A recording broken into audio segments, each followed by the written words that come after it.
สวัสดีท่านผู้ชมที่เคารพเจ้าสบายดีท่านผู้ชมที่เคารพตอนรับทานเข้าสู่ข่าวพระคำจากห้องข่าวโทรภาพแห่งชาติลาวข่าวพระคำประจำวันคารวันที่25มีนา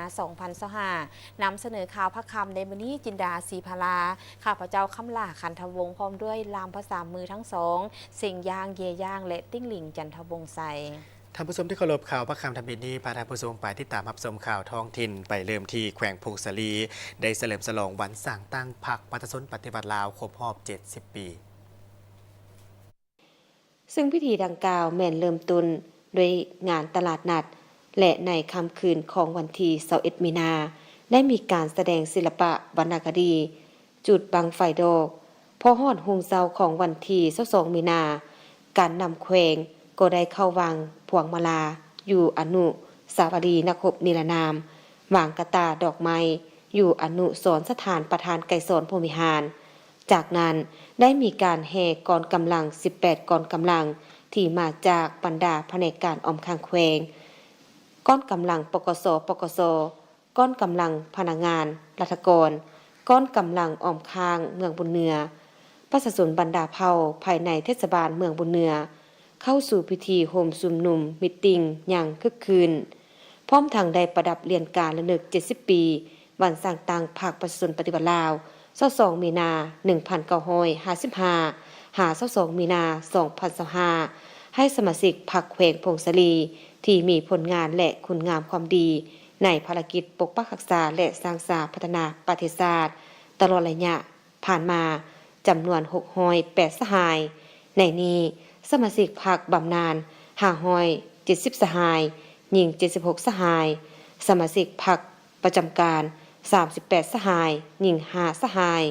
หับสมและหับฟังการถ่ายทอดสดศูนย์ถอนผลของสหายทองดุลศรีสุริตเลขาธิการใหญ่พรรคประชาชนปฏิบัติลาวประธานประเทศแห่งสาธารณรัฐประชาธิปไตยประชาชนลาวส่วนทางด้านแขวงเซกองก็ได้โฮมชุมนุมเฉลิมฉลองวันสร้างตั้งพรรคประชาชนปฏิบัติลาวครบรอบ70 ปีในพิธีแขวงเสกองได้ถ่ายทอดบรรยากาศพิธีโฮมซุมนุมใหญ่เฉลิมฉลองวันสร้างตั้งพรรคประชาชนปฏิวัติลาวครบรอบ70 ปีจากศูนย์กลางพร้อมทางรับฟังศูนย์ถอนพจน์จากสหายทองรุ่นศรีสุริตเลขาธิการใหญ่ประธานประเทศแห่งสาธารณรัฐประชาธิปไตยประชาชนลาว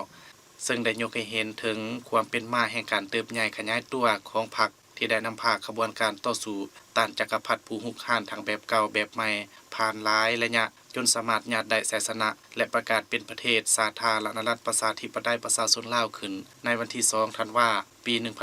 1975ในโอกาสที่แขวงเสกองได้ร่วมโฮมซุมนุมใหญ่ครั้งนี้เป็นการเสื่อมซึมมูลเสื่อถาแท้การปฏิบัติของพรรคให้แก่พนักงานการนำพนักงานหลักแรงของแขวงเสกองรับรู้เข้าใจอย่างลึกซึ้งมีความหนักแน่นเข้มแข็งมีความจงรักภักดีต่อพรรคต่อประเทศชาติยึดมั่นสืบต่อภารกิจปกปักรักษาและสร้างสรรค์พัฒนาประเทศชาติให้ก้าวขึ้นสู่สังคมนิยมอย่างบ่หยุดยั้งในการเฉลิมฉลองวันสร้างตั้งพรรคประชาชนครบรอบ70 ปีอยู่แขวงเสกองปีนี้แม้นเห็นได้ความสามัคคีความเบิกบานม่วนซื่นในการสร้างกิจกรรมสร้างขบวนการต่างๆได้อย่างฟุ่มเฟือยเคียงคู่กับการรักษาความสงบความปลอดภัยทั่วสังคมและรักษาได้มูลเสื่อขยายขันแข็งออกแข่งขันสร้างผลงานคำนับหับตนวันสำคัญต่างๆของศาสตร์ของพรรคการนำแขวงสารวันได้เข้าวางกระตาดอกไม้ต่อหน้าอนุสาวรีย์ของประธานไก่สอนพรหมวิหารเนื่องในโอกาสเฉลิมฉลองวันสร้างตั้งพรรคประชาชนปฏิบัติลาวครบรอบ70 ปีในตอนเช้าของวันที่22มีนา2025นี้การนำขันสูงของแขวงสารวันซึ่งนำโดยสหายปริญญาเอกดาววงศ์พรแก้วกรรมการศูนย์กลางพรรคเลขาพรรคแขวงเจ้าแขวงสารวัน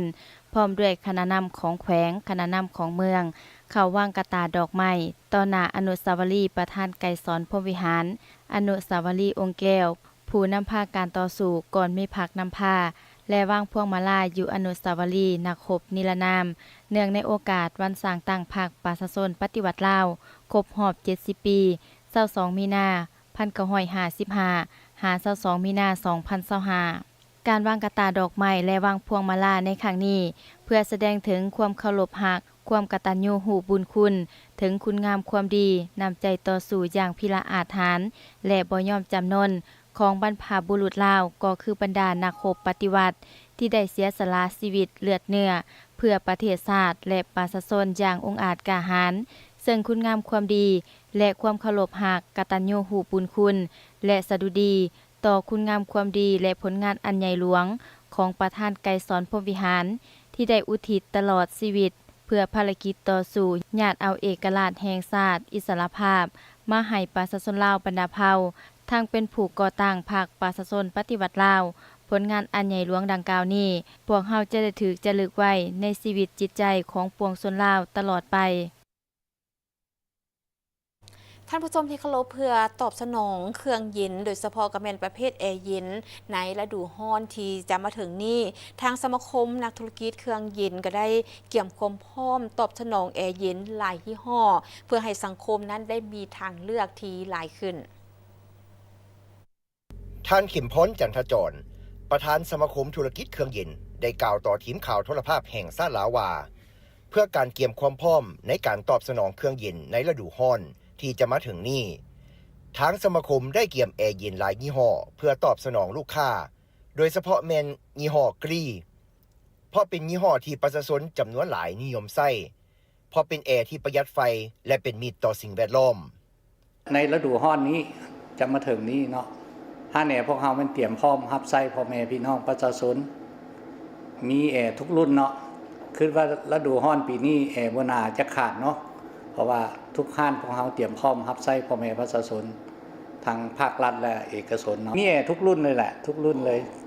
ก็อยากให้เลือกใช้แอร์ที่ว่าประหยัดไฟเนาะเพราะว่ามันจะได้ประหยัดค่าใช้จ่ายของทุกคนเนาะเลือกใช้แอร์ที่มีคุณภาพประหยัดไฟเชิญชวนเนาะเชิญชวนพ่อแม่พี่น้องอยากให้สร้างคนลาวเฮานี่เดี๋ยวนี้ก็เก่งมีความสามารถสูงพวกเฮาจัดฝึกอบรมตลอดเลยเนาะแล้วก็ได้ส่งไปเรียนต่างประเทศมากับมีหลายนะอยากให้ทางพ่อแม่ประชาชนหันให้เอิ้นสร้างคนลาวเฮานี่เฮ็ดเนาะบ่อยากให้เอิ้นสร้างประเทศอันไหนเนาะเพราะว่าให้ซอยเหลือคนลาวเฮาเองว่าส่งเสริมคนลาวเฮาเนาะเพราะว่าสร้างลาวเฮาก็มีฝีมือเทียบเท่ากับต่างประเทศแล้วปัจจุบันทางสมาคมธุรกิจเครื่องเย็นมีสมาชิกตัวแทนจำหน่ายทั้งหมด160กว่าห้านในนั้นนครหลวงเวียงจันทน์91ห้านต่างแขวง69ห้านคือแขวงพงสาลี1ห้านแขวงบ่อแก้ว1ห้านหลวงน้ำทา16ห้านอุดมไซ3ห้านไสยบุรี2ห้านหัวพัน1ห้านเสียงขวาง2ห้านหลวงพระบางเวียงจันทน์5ห้านบริคำไซ2ห้านคำมวล4ห้านสวรรณเขต2ห้านสารวัน22ห้านเสกอง1ห้านและอัตตปือ2ห้านในนามบริษัทโฮมลาวเนาะตัวแทนขายแอร์กี้แห่งประเทศลาวเฮาอยากนำเสนอเนาะเรื่องแอร์กี้ว่าสิตาเนาะปัจจุบันนี้นะเฮามีสินค้าไปตอบสนองลูกค้าทั่วประเทศเลยเนาะแล้วก็มีสาขาทั่วประเทศและปัจจุบันนี้เนาะเกี่ยวกับแอร์กี้เฮาถือว่ามีทุกรุ่นทุกขนาดมีแอร์ร้อนแอร์เย็นแล้วก็มีแอร์สำหรับใส่โรงแรมใส่ภัตตาคารใหญ่ๆเฮามีครบเลยเนาะทุกรุ่นเลยของแอร์กี้เฮามีครบตัวนี้เนาะแอร์กี้ถือว่าเป็นแอร์ขายดีอันดับ1ของโลกเนาะหลายกว่า160ประเทศทั่วโลกที่ยอมรับตัวนี้เนาะก็คืออันดับ1ของประเทศลาวคือกันในการขายว่าสิซะแล้วก็บ่เรื่องคุณภาพราคาก็บ่แพงแถมประหยัดไฟอีกตัวนี้เนาะแล้วก็ทุกคนก็ใช้กันแล้วก็มันเป็นราคาที่คนลาวเฮาสามารถใช้ได้ที่สำคัญก็คือมีอะไรถือว่ามีพร้อมทุกรุ่นเลยทุกแบบบ่ต้องรอท่าดนปัจจุบันนี้พวกเฮามีสินค้าสำหรับแอร์กี้นี่จำนวนหลายเพื่อไว้รองรับหน้าฮ้อนนี้ประสิทธิ์เพื่อเติมให้แก่ลูกค้าบ่ให้ขาดปีนี้เฮาสต็อกไว้หลายสำหรับทุกๆคนเนาะตัวนี้ถือว่าถ้าต้องการแอร์กี้ก็ถือว่าติดต่อหาสร้างแอร์ทั่วประเทศได้เลยตัวนี้เนาะตัวแทนขายแอร์ทั่วประเทศพวกเขามีจำหน่ายทั่วประเทศเลยตัวนี้ขอบใจหลายๆที่ลูกค้าสร้างแอร์เนาะตัวแทนขายแอร์ทั่วประเทศที่สนับสนุนแอร์กี้เนาะจังได๋ก็ย่าถ้ามีปัญหาให้แจ้งหาตัวแทนขายทั่วประเทศเลยพวกเขาพร้อมบริการให้ตลอดเวลาตัวนี้เนาะอยากรู้ว่าแอร์กี้ดีหรือบ่ดีซ้ำใดสามารถถามคนข้างบ้านได้หรือว่าถามสร้างทั่วประเทศได้เลยว่าคุณภาพซ้ำใดว่าสิเนาะแล้วเรื่องประหยัดไฟเรื่องทนเนาะแล้วว่าเรื่องประหยัดไฟว่าเรื่องทนเงียบตัวนี้สามารถถามได้หลายๆคนเลยที่สมไซไปแล้วเนาะโดยเฉพาะยุโรปเขาบางเกือบทุกหลังคาเฮือนละอพาร์ตเมนต์ โรงแรมที่ตั้งใหม่ส่วนหลายเป็นเอกี้เบิดบางเวียงคือกันเนาะตัวนี้เนาะเราได้ส่งไปหลายและทางภาคใต้ก็จำนวนหลวงหลายทั่วประเทศเลยเดี๋ยวนี้เนาะถือว่าคนนิยมใช้หลายตัวนี้ ท่านวงประเสริฐประภัสรางได้กล่าวตื่มว่าบรรดานายสร้างทุกห้านในขอบเขตทั่วประเทศเป็นนายสร้างที่สำนาญงานมาหลายปี ทุกคนได้ผ่านการฝึกอบรมและได้รับใบยั่งยืนจากสมาคม ซึ่งได้รับการรับรองจากกรมคุ้มครองการเปลี่ยนแปลงดินฟ้าอากาศกระทรวงทรัพยากรธรรมชาติและสิ่งแวดล้อม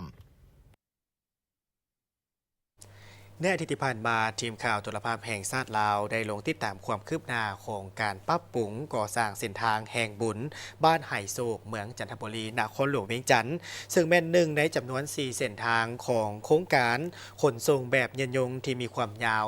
420 เมตรซึ่งได้มีการเริ่มก่อสร้างมาตั้งแต่ท้ายปี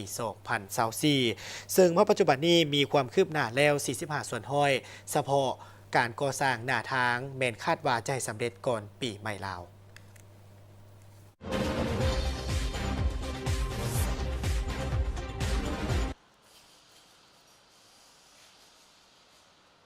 เส้นทางที่เห็นในปัจจุบันคือเส้นทางแห่งบุญบ้านหายโศกเมืองจันทบุรีนครหลวงเวียงจันทร์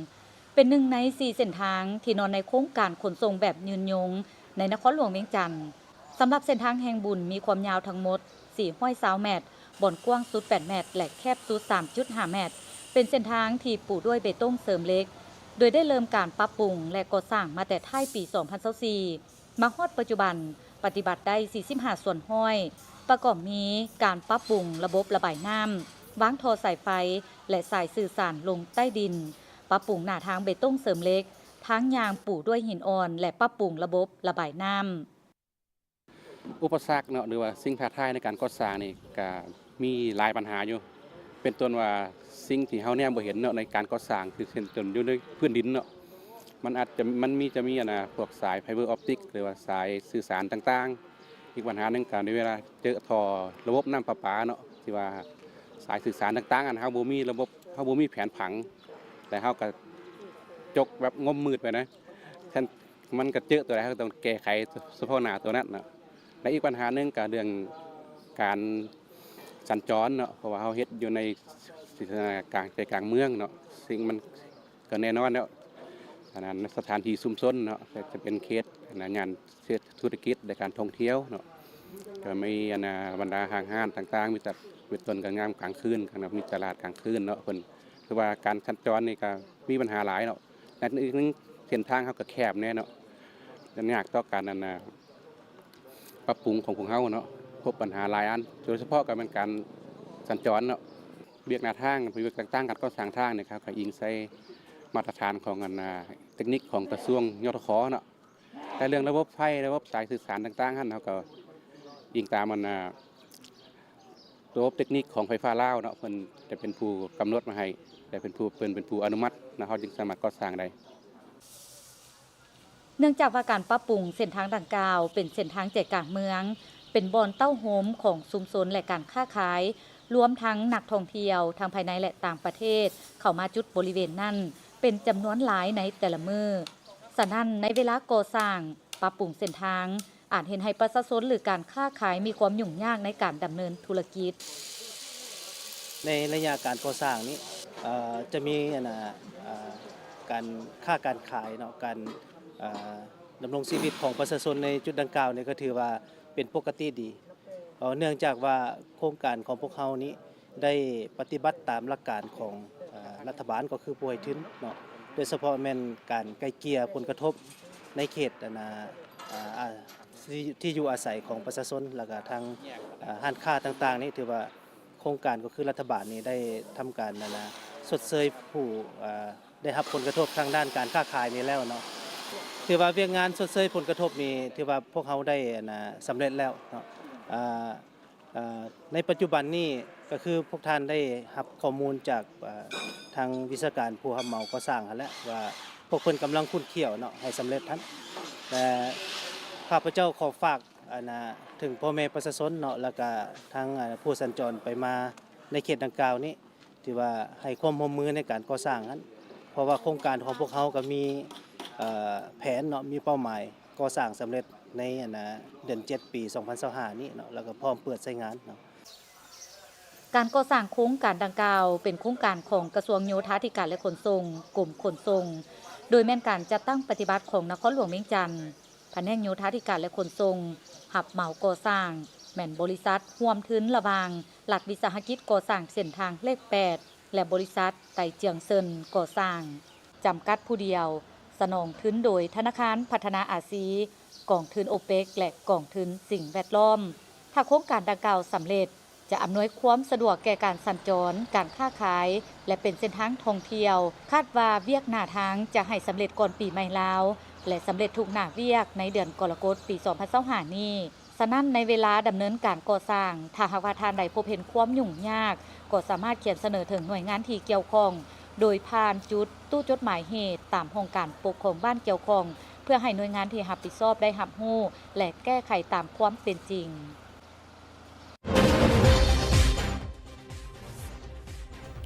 ในอาทิตย์ผ่านมาที่นครหลวงเวียงจันทน์ได้โครงการส่งเสริมการเข้าถึงการศึกษาเฮียนห่วมได้จัดกองประชุมความยืนยงในเวียกงานการศึกษาเฮียนห่วมในสาธารณรัฐประชาธิปไตยประชาชนลาวขึ้นเพื่อสรุปผลที่ได้รับและบทเรียนที่ถอดถอนได้ของการจัดตั้งปฏิบัติโครงการดังกล่าวอยู่จำนวนชาวบ้านของแขวงหัวพันและแขวงจำปาสักโดยการเป็นประธานห่วมของห้องศาสตราจารย์ดร.ศิรินทร์ซักล้อขาหัวหน้ากลุ่มห่วมมือกับต่างประเทศและท่านมาร์คกาลาเกอร์เอกอัครราชทูตสหภาพยุโรปและท่านเรเน่คาราบายผู้จัดการองค์การเพื่อมนุษยธรรมและการมีส่วนร่วมประจำลาวท่านมาร์คกาลาเกอร์ได้กล่าวว่าโครงการส่งเสริมการเข้าถึงการศึกษาเฮียนห่วมแม่นโครงการศึกษาเฮียนห่วมทำอิฐในสาธารณรัฐประชาธิปไตยประชาชนลาวที่สามารถตอบสนองความต้องการของเด็กน้อยที่ด้อยโอกาสโดยเฉพาะแม่นเด็กที่มีความพิการทางด้านสติปัญญาและเด็กออทิสติกเป็นบาทก้าวหนึ่งในการสร้างสังคมที่เด็กน้อยทุกคนรู้สึกว่ามีคุณค่าและได้รับการสนับสนุนท่านเรเน่คาราบายได้กล่าวโดยย่อเกี่ยวกับโครงการส่งเสริมการเข้าถึงการศึกษาเฮียนห่วมโครงการที่ให้โอกาสแก่เด็กน้อยที่มีความพิการทางด้านการพัฒนาการซึ่งบ่เคยได้เข้าโรงเรียนพร้อมทั้งแบ่งปันบทเรียนที่ได้รับจากการจัดตั้งปฏิบัติโครงการดังกล่าวกองประชุมครั้งนี้เป็นหนึ่งในกิจกรรมระยะท้ายของโครงการส่งเสริมการเข้าถึงการศึกษาเฮียนห่วมที่จะสิ้นสุดในวันที่ 31 มีนาคม 2025เป็นโครงการที่ได้รับการสนับสนุนจากสหภาพยุโรปและได้จัดตั้งปฏิบัติอยู่ชาวบ้านของแขวงหัวพันและแขวงจำปาสักโดยสมาคมเพื่อคนออทิสติกและสมาคมคนพิการทางสมองภายใต้การสนับสนุนด้านวิชาการจากองค์การเพื่อมนุษยธรรมและการมีส่วนร่วมโครงการดังกล่าวได้เน้นใส่ฝึกอบรมครูการนำใช้เทคนิคการเรียนการสอนเหมาะสมและการเรียนรู้จากประสบการณ์ก็คือการปฏิบัติตัวจริงซึ่งผ่านการจัดตั้งปฏิบัติโครงการสามารถฝึกอบรมครูที่มีทักษะในการสอนห้องเรียนร่วมที่สามารถนำใช้เข้าในหน้าเวียกตัวจริงอย่างมีประสิทธิภาพคณะเศรษฐศาสตร์และบริหารธุรกิจมหาวิทยาลัยแห่งชาติได้จัดงานนัดพบแห่งงานครั้งที่ 12 เพื่อเป็นการเปิดโอกาสให้แก่ผู้ประกอบการและนักศึกษาได้มีโอกาสในการซอกหาเวียกเหตุงานทำวันนัดพบแห่งงานครั้งที่ 12 ได้จัดขึ้นในวันที่25-26 มีนาคม 2025ที่คณะเศรษฐศาสตร์และบริหารธุรกิจมหาวิทยาลัยแห่งชาติเข้าร่วมเป็นประธานเปิดงานโดยรองศาสตราจารย์นางวาสนาจันทนศิลป์รองคณบดีคณะเศรษฐศาสตร์และบริหารธุรกิจมหาวิทยาลัยแห่งชาติมีพนักงานครูอาจารย์และนักศึกษาเข้าร่วมรองศาสตราจารย์นางวาสนาจันทนศิลป์ให้รู้ว่างานครั้งนี้จัดขึ้นเพื่อจับคู่แรงงานในตลาดโดยบริษัทสามารถมารับสมัครงานและให้ข้อมูลอาชีพทั้งเวียกประจำและเวียกเสริมเห็นให้ผู้เข้าร่วมได้รับข้อมูลบ่อนฝึกงานอาชีพทั้งเป็นขัวต่อการร่วมมือระหว่างมหาวิทยาลัยแห่งชาติและภาคส่วนเอกชนเป็นการสร้างแรงบันดาลใจและความเข้มแข็งภายในงานพวกเขาเนาะอยู่ในห้องประชุมใหญ่นี่แม่นพวกเขาเป็นบอลหับสมัคร การฝึกงานของนักศึกษาหันผู้ที่สนใจหันเนาะและนอกจากนี้เขาก็มีกิจกรรมเนาะที่ติดพันกับงานนี่แม่นได้จัดเวิร์กช็อปหรือว่าสัมมนาเนาะอยู่2ห้องในหัวข้ออันที่1ก็แม่นในหัวข้อของการนำใช้เทคโนโลยีเนาะเข้าในการบริหารการเงินและจุดประสงค์ที่2ของการสัมมนาหันก็แม่นนำเสนอให้นักศึกษาฮู้จักการก้าเกี่ยมเนาะการเขียน CV การเกี่ยมสัมภาษณ์และประกอบข้อมูลในการสมัครงานหันว่าก็จะต้องเกี่ยมพร้อมอันใดแดเพื่อเข้าร่วมยืนสมัครกับหมู่ในแต่ละบริษัทหันจริงจะเฮ็ดให้เขาสามารถผ่านขบวนการตัวนี้ได้แล้วเข้าไปอยู่ในตลาดแรงงานหรือว่าเข้าไปเฮ็ดเวียกในหน่วยงานที่กระเจ้าสนใจหันเนาะเพื่อเฮ็ดให้แรงงานอยู่ในลาวนี่หันมาเฮ็ดเวียกอยู่ในประเทศของตนเองหลายขึ้นข้าพเจ้าในนามส่วนตัวเนาะคิดว่าควรปรับรายรับหรือว่าค่าจ้างเงินเดือนนี่ให้เท่าเทียมกันกับแรงงานต่างประเทศที่เข้ามาเฮ็ดอยู่ในลาวและพร้อมกันนั่น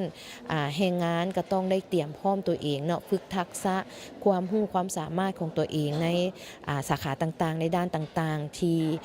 อยากจะไปสมัครเฮ็ดเวียกหันเนาะจึงจะสามารถตอบสนองกับความต้องการของบรรดาหัวหน่วยบริษัทได้แล้วก็เจ้าก็จะหับเฮาเข้าเฮ็ดเวียกเนาะแต่ว่าทั้งนี้ทั้งนั้นก็คือบรรดาบริษัทต่างๆก็ควรที่จะยกระดับค่าจ้างแรงงานนี้ให้มันเพิ่มขึ้นเท่าเทียมกันกับประเทศเพื่อนบ้านหรือว่าอาเซียนเนาะ แรงงานแม่นปัจจัยสำคัญในการขับเคลื่อนเศรษฐกิจของแต่ละประเทศให้ก้าวไปหน้าหากขาดแรงงานโดยเฉพาะแรงงานที่มีฝีมือมีความรู้ความสามารถในระดับอันแน่นอนจะเฮ็ดให้การพัฒนาบ่ก้าวหน้าระยะหลังมานี้อยู่ลาวเฮาเริ่มเห็นว่าหลายหัวหน่วยโรงจักรโรงงานเริ่มขาดแคลนแรงงานเฮ็ดให้การดำเนินธุรกิจมีความยุ่งยากขึ้นหลายหัวหน่วยธุรกิจต้องได้ใช้รูปการต่างๆเพื่อดึงดูดเอาแรงงานเข้าเฮ็ดเวียกในแขนงการของตนดังนั้นวันนัดพบแรงงานครั้งที่12นี้จะกลายเป็นขัวต่อการร่วมมือระหว่างมหาวิทยาลัยแห่งชาติและภาคส่วนเอกชนเป็นการสร้างแรงบันดาลใจและความเข้มแข็งในการประกอบอาชีพมหาวิทยาลัยแห่งชาติร่วมกับองค์การสหประชาชาติสำหรับเด็กประจำลาวและกระทรวงแรงงานและสวัสดิการสังคมได้เฉลิมฉลองวันสังคมสงเคราะห์อาเซียนผู้เข้าร่วมได้ทบทวนคืนบทบาทสำคัญของนักสังคมสงเคราะห์และบุคลากรทางสังคมสงเคราะห์ในการลดพรความเสี่ยงต่อภัยพิบัติและการต่อต้านสภาพอากาศในลาวซึ่งวันที่25 มีนาคม 2025 ที่มหาวิทยาลัยแห่งชาติองค์การสหประชาชาติสำหรับเด็กประจำลาวและกระทรวงแรงงานและสวัสดิการสังคมได้เฉลิมฉลองวันสังคมสงเคราะห์อาเซียนโดยการเป็นประธานร่วมของศาสตราจารย์ปริญญาเอกเดชานุราช แสนดวงเดชว่าการอธิการบดีมหาวิทยาลัยแห่งชาติท่านนางมาการีโฮเมเดนห้องผู้ตั้งหน้าองค์การสหประชาชาติสำหรับเด็กประจำลาวและทานกินดาวงศ์หลวงราชห้องหัวหน้ากรมสังคมสงเคราะห์กระทรวงแรงงานและสวัสดิการสังคมมีคณะบดีห้องคณะบดีผู้ต่างหน้าจากบรรดากระทรวงองค์การจัดตั้งที่เกี่ยวข้องและนักศึกษาเข้าร่วมการเฉลิมฉลองครั้งนี้บรรดาผู้เข้าร่วมได้ปรึกษาหารือและทบทวนคืนเกี่ยวกับบทบาทสำคัญของนักสังคมสงเคราะห์และบุคลากรทางสังคมสงเคราะห์ในการลดพรความเสี่ยงต่อภัยพิบัติและการต่อต้านสภาพอากาศในลาวผ่านมาประเทศลาวได้ประสบกับผลกระทบที่เพิ่มขึ้นจากการเปลี่ยนแปลงของดินฟ้าอากาศและภัยพิบัติทางธรรมชาติเช่นภัยน้ำท่วมภัยแห้งแล้งและดินเจือนได้ทำลายชุมชนกลายเป็นสิ่งท้าทายอันใหญ่หลวงต่อเสถียรภาพทางด้านเศรษฐกิจและสังคมต่อกับสิ่งท้าทายดังกล่าวนักสังคมสงเคราะห์และบุคลากรทางสังคมสงเคราะห์ได้มีบทบาทที่สำคัญหลายในการตอบโต้วิกฤตการณ์พร้อมทั้งช่วยเหลือประชากรที่มีความเสี่ยงและรับประกันว่าชุมชนที่ถูกผลกระทบจะได้รับการเบิ่งแยงปกป้องและการช่วยเหลือ การเฉลิมฉลองวันสังคมสงเคราะห์อาเซียนในมื้อนี้เพื่อเป็นการเพื่อเป็นการแบ่งปันความรู้การดำเนินงานที่ดีที่สุดและประสบการณ์รับรู้ว่านักสังคมสงเคราะห์บ่เพียงแต่เป็นผู้ให้การช่วยเหลือในเวลาที่เกิดภัยพิบัติเท่านั้นพวกเขาเจ้าเป็นผู้สนับสนุนผู้อำนวยความสะดวกพักภาคฐานมหาวิทยาลัยวิทยาศาสตร์สุขภาพจะเพิ่มทวีเวียกงานการก่อสร้างการเมืองแนวคิดให้แก่สมาชิกพรรคพนักงานให้มีแนวคิดอุ่นเอียนทุนเทียงเสื่อมั่นต่อการนำพาและเสริมขยายกำลังแหงมหาชนเข้าในการปฏิบัติหน้าที่เวียกงานการเมืองให้มีผลสำเร็จกองประชุมใหญ่ผู้แทนข้างที่ 4 ของคณะพักภาคฐานมหาวิทยาลัยวิทยาศาสตร์สุขภาพจัดขึ้นในตอนบ่ายของวันที่24มีนาคม2025ให้เกียรติเข้าร่วมโดยสหายบุญแฝงภูมิมาลัยศิษย์เลขาคณะพักรัฐมนตรีกระทรวงสาธารณสุขมีคณะพักภาคฐานมหาวิทยาลัยวิทยาศาสตร์สุขภาพพร้อมด้วยผู้แทนกองประชุมเข้าร่วมกองประชุมได้สรุปตีราคาเวียกงานการเคลื่อนไหวการปฏิบัติหน้าที่เวียกงานของคณะพักภาคฐานมหาวิทยาลัยวิทยาศาสตร์สุขภาพในซุมปีที่ผ่านมา 2019 หา 2024 และผ่านที่ทั้งแผนการ5ปีต่อหน้า 2025 หา 2030 ตลอดระยะที่ผ่านมาคณะพรรคได้มีความเอกภาพภายในบนพื้นฐานหลักการร่วมศูนย์ประชาธิปไตยมีแบบแผนวิธีการเฮ็ดเวียกที่ดีมีแบบแผนการดำรงชีวิตเป็นปกติทุกเดือนนำพาแนวคิดสมาชิกพรรคมหาชนเป็นประจำเป็นเจ้าการในการชี้นำพาปฏิบัติหน้าที่เวียกงานต่างๆที่ทางขันถึงมอบหมายให้สำเร็จทันเวลาและบรรลุคาดหมายได้ถือเอาการศึกษาอบรมการเมืองแนวคิดให้แก่สมาชิกพรรคพนักงานที่เฮ็ดเวียกเป็นสำคัญอันดับที่1เฮ็ดให้สมาชิกภายในมีแนวคิดหลักมั่นทางด้านการเมืองที่ดีมีความสามัคคีทางภายในและภายนอกเป็นอย่างดีมีการปรับปรุงวิธีการเฮ็ดเวียกมีการก่อสร้างและขยายภาคพนักงานและนักศึกษาเฮ็ดเวียกไม่แบบแผนมีโครงการและการสุกยู่ติดตามการประเมินสรุปถอนบทเรียนมีการส่องแสงรายงานอย่างเป็นปกติและทันกับสภาพการมีความรับผิดชอบต่อหน้าที่การเมืองที่ได้รับมอบหมายเคียงคู่กับผลงานด้านตั้งหน้าก็ยังมีบางข้อที่ยังคงค้างที่ต้องได้มีการแก้ไขโดยจะมีการเพิ่มทวีเอาใจใส่ในเรื่องการก่อสร้างการเมืองแนวคิดให้เป็นก๊กเพิ่มทวีเผยแพร่บรรดาเอกสารสำคัญต่างๆของภาคของรัฐให้แก่สมาชิกพรรคพนักงานได้มีการเสื่อมซึมต่อแนวทางนโยบายของพรรคมาติคำสั่งกฎหมายในระเบียบการของรัฐเพื่อให้มีแนวคิดอุ่นเอียงทุนเทียงและเสื่อมั่นต่อการนำพรรคของพรรคสืบต่อก่อสร้างพรรคให้มีความปลอดใสเข้มแข็งนักแน่นให้กลายเป็นหน่วยพรรคที่มีความปลอดใสเข้มแข็งนักแน่นเสริมขยายกำลังแหงของมหาชนโดยการส่งเสริมและนำใส่สติปัญญาความรู้ความสามารถของมหาชนเข้าในการปฏิบัติเวียกงานหน้าที่การเมืองกองประชุมได้เป็นเอกภาพเลือกตั้งเอาสหายหมายฟองหมายซ้ายเป็นเลขาคณะพรรคภาคฐานสุดใหม่และสหายนางสุนันทาสุวรรณลาศรีเป็นรองเลขาคณะพรรคภาคฐานพร้อมทั้งเป็นประธานกวดกาพรรคพร้อมด้วยคณะรวมทั้งหมด9สหายเพื่อสืบต่อซี่นำพาเวียกงานให้ประสบผลสำเร็จพรรคประชาชนปฏิวัติลาวแม่นพรรคใจกลางการนำพาอันสลาดซองใสเป็นแกนนำตัดสินชี้ขาดทุกศาสนาของการปฏิวัติลาวซึ่งพรรคเฮาแม่นมาจากประชาชนและหับไส้ประชาชนอย่างแท้จริงศูนย์กลางสาวหนุ่มประชาชนปฏิวัติลาวจะสืบต่อฝึกฝนหล่อหลอมสาวหนุ่มเยาวชนหุ่นสืบทอดมูลเสื้ออันดีงามภายใต้การซี่นำพาของพรรคดังคำขวัญบ่ได้ยากสาวหนุ่มบุกบ่ได้ถูกสาวหนุ่มเฮาผ่านพาบอลได้ซาดต้องการสาวหนุ่มขานอาสา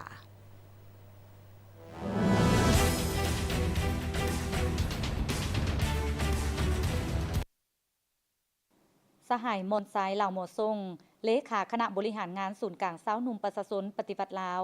ได้มีทัศนะเนื่องในโอกาสครบรอบ70 ปีวันสั่งตั้งพรรคประชาชนปฏิบัติลาวท่านได้กล่าวว่าผ่านหน้าประวัติศาสตร์โดยภายใต้การซี่นำพาของพรรคประชาชนปฏิบัติลาวต่อกับการปฏิวัติศาสตร์เห็นให้ประเทศชาติได้รับชัยชนะและได้มีการพัฒนาอย่างกว้างขวางเห็นให้ประชาชนลาวมีชีวิตการเป็นอยู่ที่ดีขึ้นความสุขที่มีในวันนี้แม้นได้มาจากหยาดเหงื่อและน้ำตาแห่งการสูญเสียอันยิ่งใหญ่ของนักรบปฏิวัติภายใต้การนำพาของพรรคประชาชนก้าวเข้าสู่ระยะแห่งสันติภาพสาวหนุ่มลาวจะต้องได้พร้อมกันเพิ่มทวีจะตั้งปฏิบัติตามที่ซี่นำของพรรคตีถอยปรากฏการณ์ย่อท่อต่างๆที่เกิดขึ้นในสังคมสาวหนุ่มจงเป็นดักนกอินทรีที่บ่หวั่นกลัวต่อพายุลมแดงจงกลายเป็นสินไซของยุคสมัยข้าพเจ้าก็สุดที่รู้สึก ปิติสมซื่นเอกอ้างทนงใจ ที่ได้กำเนิดและก็เติบเยอขยายตัวอยู่ในสภาพแวดล้อมแห่งสันติภาพบ่ได้ผ่านความทุกข์ยากทรมานบ่ได้ผ่านความเจ็บปวดจากแปลวไฟสงครามแต่ข้าพเจ้ายามใดก็รู้สึกและเข้าใจอยู่เสมอว่าความสุขที่ได้รับในมื้อนี้แม่นมาจากญาติเหือมาจากญาติน้ำตาแห่งการสูญเสียอันใหญ่หลวงของนักรบปฏิวัติภายใต้การนำพาของพรรคและอีกจุดหนึ่งในโอกาสวันสร้างตั้งพรรคครบรอบ70 ปีข้าพเจ้าสุดที่รู้สึกดีอกดีใจและปิติสมซื่นเป็นอย่างยิ่งที่พรรคได้นำพาสร้างสันติภาพเอกราชประชาธิปไตยสันติภาพวัฒนถาวรฉะนั้นในโอกาสที่มีความหมายสำคัญนี้อีกเทื่อหนึ่งข้าพเจ้าต่างหน้าคณะนำศูนย์กลางสาวหนุ่มประชาชนปฏิบัติลาวขอเรียกร้องให้บรรดาสหายสาวหนุ่มลาวบรรดาเผ่าในขอบเขตทั่วประเทศพวกเราต้องสืบต่อเสริมขยายมูลเชื้อสาวหนุ่มลาวเป็นกำลังสำคัญต้นต่อของพรรคสืบต่อเสริมขยายมูลเชื้อสาวหนุ่มลาวเป็นกำลังประจันบานของพรรคและสืบต่อรักษามูลเชื้อสาวหนุ่มลาวเป็นผู้เฮ็ดหน้าที่ในการเสียสละในการสละเลือดเนื้อเพื่อปกปักรักษาเอกราชอธิปไตยและพื้นแผ่นดินอันแสนรักของชาติสาวหนุ่มลาวต้องสืบต่อยึดมั่นคำขวัญว่าบ่อนได้ยากสาวหนุ่มบุกบ่อนได้ทุกสาวหนุ่มผ่านยามเมื่อชาติเรียกร้องสาวหนุ่มขาดอาสาพร้อมนี้สหายยังได้เรียกร้องให้สาวหนุ่มฝึกฝนหล่อหลอมตนเองทำเฮียนเอาคุณสมบัติศีลธรรมปฏิบัติของทานผู้นำรักษาหามุนเสื้อ4คุณลักษณะของสาวหนุ่มเต้าโฮมสาวหนุ่มลาวบรรดาเผ่าประกอบส่วนเข้าในภารกิจปกปักรักษาสร้างสรรค์พัฒนาประเทศชาติเกี่ยมพร้อมเสียสละทุกอย่างเพื่อประเทศชาติและพร้อมกันสืบต่อฝึกฝนหล่อหลอมสาวหนุ่มเยาวชนหุ่นสืบทอดมูลเสื้ออันดีงามภายใต้การซี่นำพาของพรรคดังคำขวัญบ่อนใดยากสาวหนุ่มบุกบ่อนใดถูกสาวหนุ่มผ่านพาบ่อนใดซาดต้องการสาวหนุ่มขันอาสาท่านผู้ชมที่เคารพต่อจากนี้ไปเชิญทานเข้ารบถุงซาดทุ่งชาติลาวเป็นสัญลักษณ์แห่งสาธารณรัฐประชาธิปไตยประชาชนลาวสันติภาพเอกราชประชาธิปไตย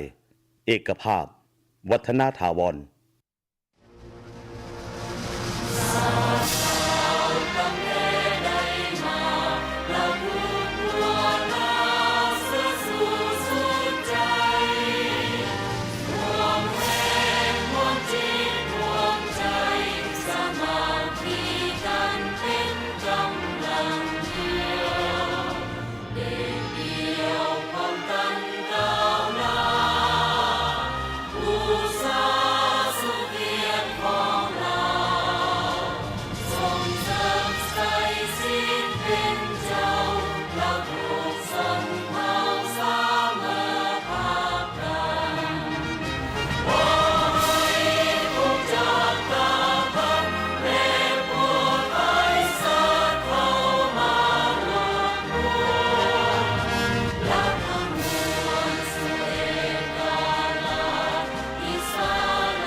กลับมาที่ตามรับชมการนำเสนอข่าวจากห้องข่าวโทรภาพแห่งชาติลาวต่อ กองประชุมระดับชาติภายใต้หัวข้อยกสูงการต้านการฟอกเงินและการสนองทุนให้แก่การก่อการให้เส้นทางของสาธารณรัฐประชาธิปไตยประชาชนลาวในการปฏิบัติมาตรฐานสากลเกี่ยวกับการคุ้มครองและการบังคับใช้กฎหมายตุลาการและการร่วมมือระหว่างประเทศทางอาญาโดยปฏิบัติตามการตกลงของรัฐบาลลาวนะครับการสนับสนุนจากรัฐบาลลุกซัมบวกสถาบันช่วยเหลือทางด้านกฎหมายและวิชาการและสถานเอกอัครราชทูตแห่งราชอาณาจักรไทยประจำสาธารณรัฐประชาธิปไตยประชาชนลาวองค์การอัยการประชาชนสูงสุดร่วมกับธนาคารแห่งสปป.ลาวได้จัดกองประชุมระดับชาติภายใต้หัวข้อยกสูงการต้านการฟอกเงินและการสนองทุนให้แก่การก่อการให้เส้นทางของสาธารณรัฐประชาธิปไตยประชาชนลาวในการจัดตั้งปฏิบัติมาตรฐานสากลเกี่ยวกับการคุ้มครองและการบังคับใช้กฎหมายตุลาการในการร่วมมือระหว่างประเทศทางอาญาให้เกียรติเข้าร่วมและก้าวไขกองประชุมโดยทานเฉลิมไซกรมศิษย์รองนายกรัฐมนตรีประธานคณะกรรมการแห่งชาติเพื่อต้านการฟอกเงินและการสนองทุนให้แก่การก่อการให้มีทานคำเพชรสมวรจิตรองหัวหน้าองค์การอัยการประชาชนสูงสุดท่านนางขันแก้วลามณีเงาห้องผู้ว่าการธนาคารแห่งสปป.ลาวมีทูตต่างทูตผู้ต่างหน้าจากสถานทูตองค์การจัดตั้งสากลประจำลาวพร้อมโดยภาคส่วนที่เกี่ยวข้อง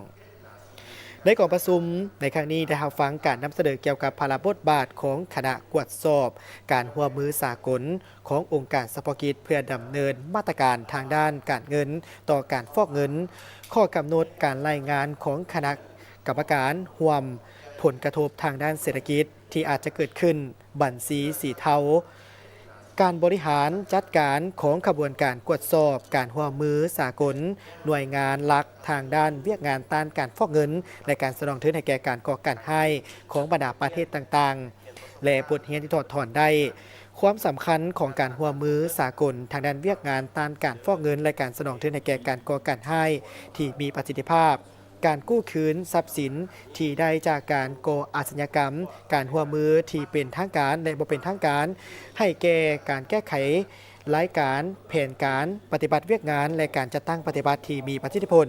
ขบวนการร่วมมือระหว่างประเทศทางอาญาของสาธารณรัฐประชาธิปไตยประชาชนลาวการฟอกเงินและการหีบทรัพย์ทางแพ่งการดำเนินคดีทางอาญาและบทเรียนของประเทศไทยที่มีผลกระทบจากบัญชีสีเทาต่อแขนงการธนาคาร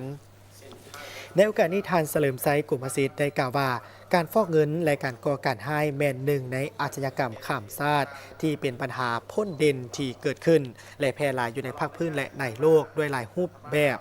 หลายวิธีการอันได้กลายเป็นภัยคุมคูต่อกับเสถียรภาพทางด้านการเมืองการพัฒนาเศรษฐกิจสังคมแห่งชาติของบรรดาประเทศในภาคพื้นและในโลก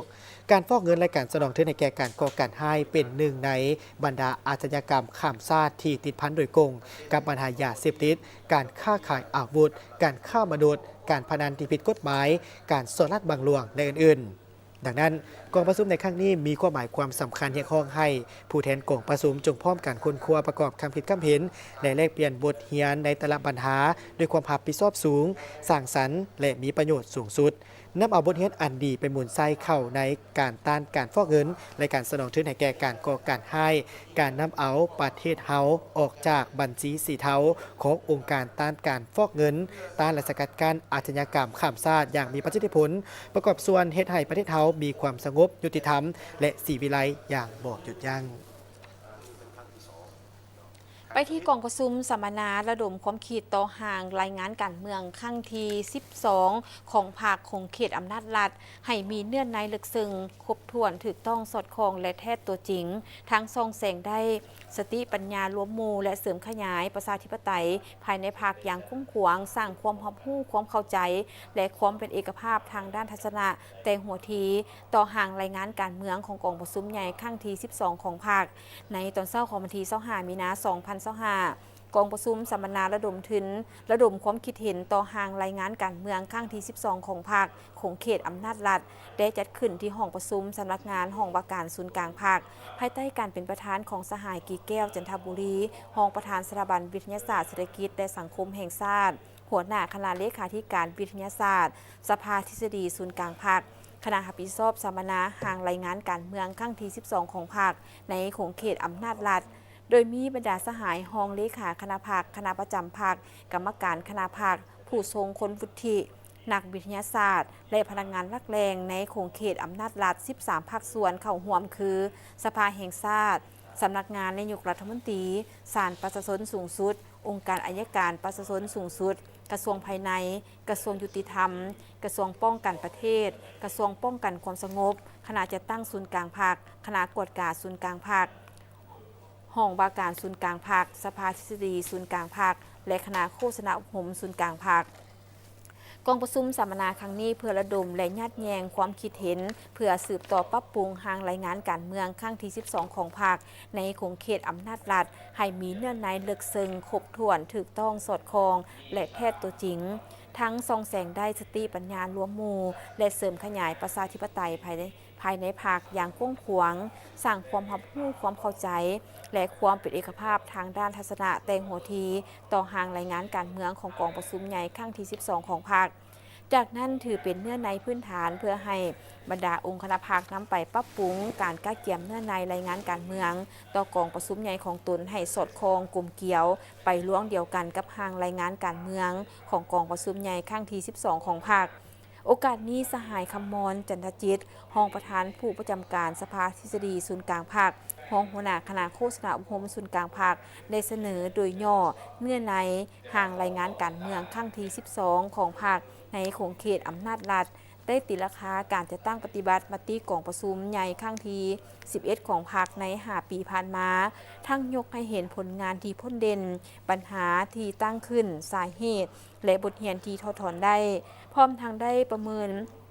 ผลแบบกลมรวม 40 ปี แห่งการปฏิบัติแนวทางการเปลี่ยนแปลงใหม่รอบด้านที่มีหลักการของพรรคเฮาและได้กำหนดบรรดาเนื้อในทิศทางหน้าที่แผนนโยบายใหญ่เพื่อสืบต่อยู่แห่งภารกิจเปลี่ยนแปลงใหม่รอบด้านที่มีหลักการของพรรคในโครงเขตอำนาจรัฐในซุ้มปีต่อหน้าเพื่อให้ผู้เข้าร่วมกองประชุมพิจารณาประกอบความเห็นอย่างมีจุดสุมเหตุให้เนื้อในต่างๆมีความจะแจ้งขึ้นตึมทางประชุมในระยะ 4 เดือนส่งกระทรวงป้องกันประเทศลาวและรัสเซียได้ร่วมกันกวดกู้และทำลายระเบิดบ่อท่านแตกที่ตกค้างอยู่เมืองเวียงไซแขวงหัวพันสำเร็จในเนื้อที่เกือบ20 เฮกตาร์ในวันที่24 มีนาคม 2025 ที่เมืองเวียงไซแขวงหัวพันได้มีพิธีปิดการร่วมมือกวดกู้และทำลายระเบิดบ่ทันแตกเพื่อมนุษยธรรมระหว่างกระทรวงป้องกันประเทศแห่งสาธารณรัฐประชาธิปไตยประชาชนลาวและกระทรวงป้องกันประเทศแห่งสหพันธ์รัสเซียประจำปี 2024-2025 โดยมีท่านคำแพงไสสมแพงเจ้าแขวงหัวพันท่านแอซ่าตาลือบอัครราชทูตที่ปรึกษาสถานเอกอัครราชทูตสหพันธ์รัสเซียประจำลาวพลตรีประสิทธิ์เทียงธรรมรองรัฐมนตรีกระทรวงป้องกันประเทศหัวหน้าคณะซี่น้ำการกวดกู้และทำลายระเบิดบ่ทันแตกเพื่อมนุษยธรรมพร้อมภาคส่วนที่เกี่ยวข้องเข้าร่วมพันเอกปรารถนาบุตติจักรรองหัวหน้าห้องการกลุ่มใหญ่เสนาธิการกองทัพกองเสนาธิการคณะร่วมมือกวดกู้ระเบิดบ่ทันแตกระหว่าง2กระทรวงป้องกันประเทศลาวรัสเซียรายงานให้ฮู้ว่าในระยะ 4 เดือนแต่วันที่ 11 พฤศจิกายน 2024 หาวันที่ 15 มีนาคม 2025 2กระทรวงป้องกันประเทศลาวและรัสเซียได้ร่วมกันกวดกู้ระเบิดอยู่เมืองเวียงไซแขวงหัวพันสำเร็จในเนื้อที่เกือบ20 เฮกตาร์โดยเล็งใส่5พื้นที่คือพื้นที่กสิกรรมอยู่เขตบ้านนาไก่เนื้อที่5 เฮกตาร์กว่าพื้นที่ปลูกสร้างห้องการปกครองเมืองและพื้นที่กสิกรรมอยู่เขตบ้านนาไก่มีเนื้อที่9 เฮกตาร์กว่าพื้นที่ก่อสร้างสนามกีฬาเมืองเวียงไซมีเนื้อที่1 เฮกตาร์กว่าพื้นที่ก่อสร้างคุ้มขังของปกส.เมืองเวียงไซอยู่เขตบ้านนาไก่มีเนื้อที่เกือบ2 เฮกตาร์และกวดกู้อยู่พื้นที่โรงเรียนมัธยมสมบูรณ์เวียงไซเป็นพื้นที่ได้ก่อสร้างโรงเรียนมาหลายปีแล้วมีเนื้อที่เกือบ1 เฮกตาร์ซึ่งพื้นที่ทั้งหมดได้กวดพบระเบิดบอมบี้ลูกปืนและเศษสะเก็ดอาวุธสงครามจำนวนหลายโอกาสดังกล่าวยังได้มอบพื้นที่ที่ได้กวดกู้ระเบิดสำเร็จห้อยส่วนห้อยนี้คืนให้อำนาจการปกครองและประชาชนสมไส้สำหรับซกปี 2025-2026 สืบต่อห่วมมือกวดกู้และทำลายระเบิด บ่ทันแตกตามการเสนอของเมืองเวียงไซแขวงหัวพันในจำนวน 4 พื้นที่เนื้อที่ทั้งหมดเกือบ 80 เฮกตาร์ คือพื้นที่ข้างโรงเรียนวิชาชีพบ้านบักเป็นดินลัดมีเนื้อที่ 10 เฮกตาร์ พื้นที่ดินทหารแขวงและสนามแอบทหารเมืองเป็นดินลัดเนื้อที่ 12 เฮกตาร์กว่าพื้นที่ติดกับสโมสรบ้านบักเนื้อที่ 3 เฮกตาร์ครึ่งและพื้นที่เขตกุม5เป็นดินลัดเนื้อที่ 50 กว่าเฮกตาร์จะเริ่มเฮ็ดเวียกในเดือนมิถุนาหาเดือนตุลา2025โอกาสนี้ยังได้ทำลายระเบิดจำนวน268ลูกประเภทลูกจรวด9ลูกประเภทระเบิด4ลูกลูกปืนใหญ่137ลูกฟิวลูกปืนใหญ่118ฟิวในพิธีได้ประดับเหรียญไซส์ของกระทรวงป้องกันประเทศแห่งสาธารณรัฐประชาธิปไตยประชาชนลาวให้กำลังกวดมินสากลกองทัพสหพันธ์รัสเซียในนี้ประดับเหรียญไซส์พิละอาจหารสั้น2ให้8สหายประดับเหรียญไซส์พิละอาจหารสั้น3ให้9สหายมอบเหรียญการมิตรภาพให้5สหายพร้อมนี้ฝ่ายรัสเซียได้มอบเหรียญประเภทต่างๆให้พนักงานนักรบกระทรวงป้องกันประเทศฝ่ายลาวตื่มเพื่อแสดงความสมเสยต่อกำลังกวดมินสากลกองทัพสหพันธ์รัสเซียก็คือ2กระทรวงป้องกันประเทศลาวและรัสเซียที่ได้ประกอบส่วนช่วยเหลือในการปฏิบัติหน้าที่กวดกู้และทำลายระเบิดบ่ทันแตกอยู่เมืองเวียงไสสำเร็จตามเป้าหมายไปที่กองประชุมปรึกษาหารือกับบรรดาภาคส่วนที่เกี่ยวข้องเกี่ยวกับบุริมัสยิดการปรับตัวระดับชาติความคืบหน้าการจัดตั้งปฏิบัติโครงการและโอกาสในการขยายการช่วยเหลือซึ่งจัดขึ้นในวันที่24มีนา2025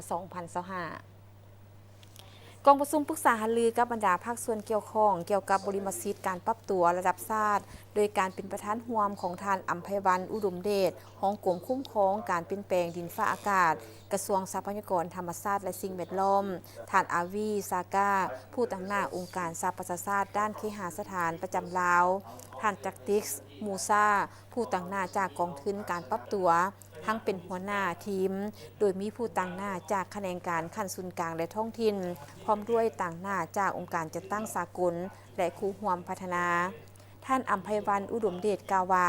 การเปลี่ยนแปลงดินฟ้าอากาศเป็นปัญหาใหญ่หนึ่งที่ท้าทายและส่งผลกระทบอันหนักหน่วงต่อทุกโครงเขตเวียกงานเป็นต้นการพัฒนาเศรษฐกิจสังคมสิ่งแวดล้อมชีวิตและการเป็นอยู่ของประชาชนสาธารณรัฐประชาธิปไตยประชาชนลาวได้เห็นความสำคัญและเอาใจใส่ดำเนินการแก้ไขปัญหาดังกล่าวอย่างจริงจังอยู่ภายในประเทศและร่วมกับประชาคมโลกอย่างตั้งหน้าตลอดมาภายใต้กรอบการร่วมมือของสนธิสัญญาบนพื้นฐานความรับผิดชอบที่แตกต่างกันตามความสามารถตัวจริงรัฐบาลได้วางคาดหมายสู่สนเพื่อลดพรการปล่อยธาตุไอเฮือนแก้วให้ได้60ส่วนห้อยในปี 2030 และวางเป้าหมายรวมเพื่อลดพรการปล่อยและเพิ่มการดูดซับธาตุไอเฮือนแก้วให้บรรลุเป้าหมายในปี 2050ดังนั้นการสนับสนุนจากกองทุนการปรับตัวแม้นได้จะตั้งปฏิบัติมาแต่ปี 2017 โดยร่วมกับองค์การสหประชาชาติด้านเคหสถานและภาคส่วนที่เกี่ยวข้องขั้นสุดกลางและท้องถิ่นและอย่างที่ 1 การจัดตั้งปฏิบัติความเอา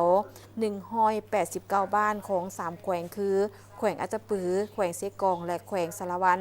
รวมมูลค่า$4,500,000โดยเริ่มมาแต่ปี